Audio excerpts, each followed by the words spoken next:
C'est l'histoire d'un jeune homme qui a fini ses études au Congo, licencié en droit. Il cherche du boulot, il ne le trouve pas. Et il écrit à son grand frère, envoie-moi l'argent. Le grand frère lui dit, ici on n'arrache pas l'argent dans les arbres, hein? J'ai payé vos études, maintenant débrouillez-vous.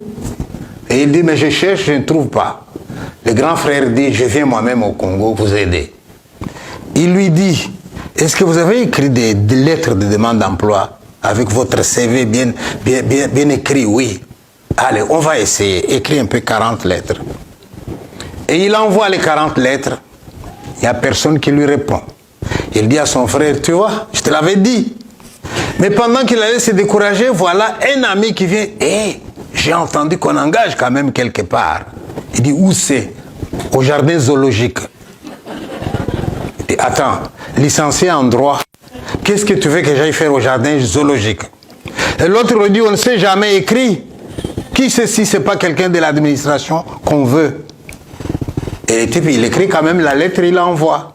Une semaine après, la réponse, la convocation, test, on lui dit, vous êtes engagé, vous aurez $2000 par mois. Ouais. Il demande au patron, en quoi va consister mon travail? Et le patron lui dit, je vous le dirai quand vous viendrez lundi pour commencer. Maintenant, vous allez chez vous, vous annoncez la bonne nouvelle à votre femme.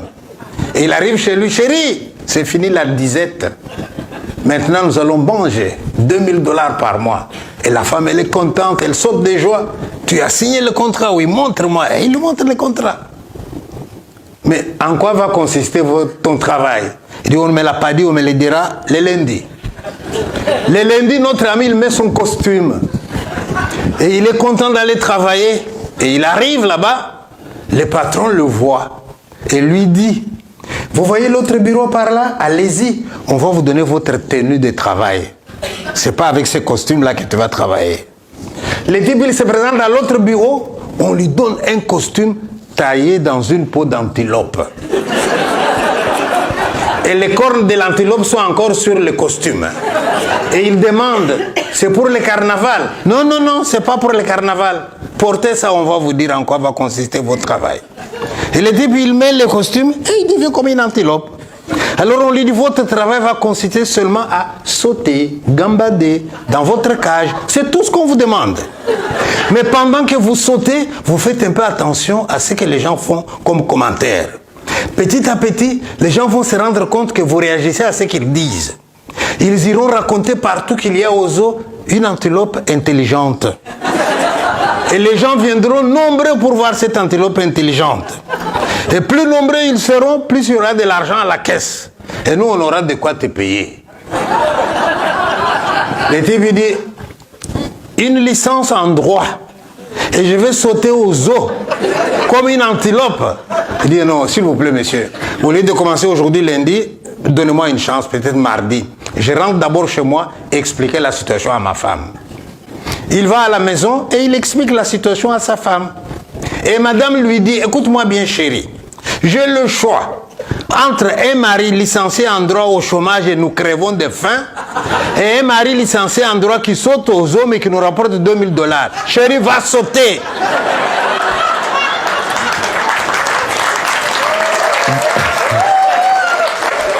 Va sauter chérie, il n'y a pas de saut métier.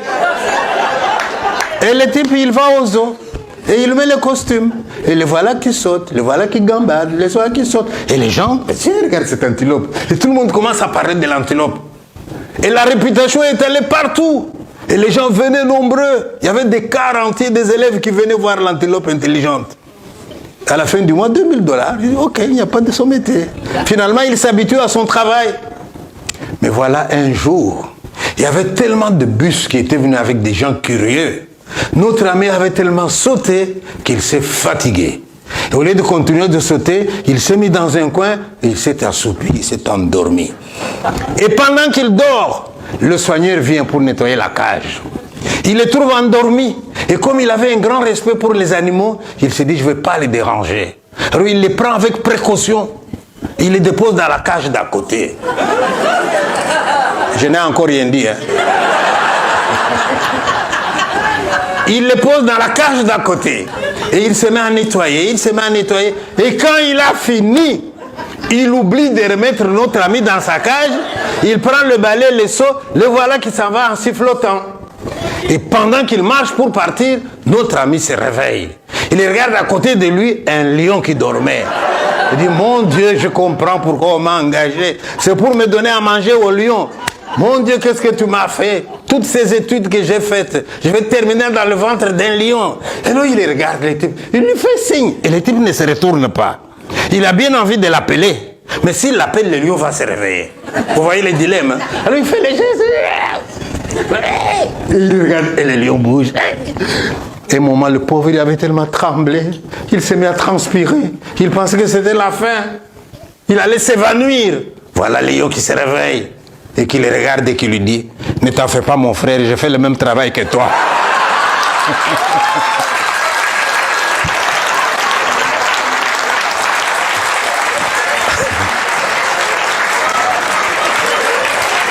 Et il lui dit, mon frère, ne t'en fais pas, je fais le même travail que toi. Même l'hippopotame que tu vois là-bas, c'est un médecin. La girafe là-bas, c'est un géographe. Il n'y a plus de métier dans ces pays.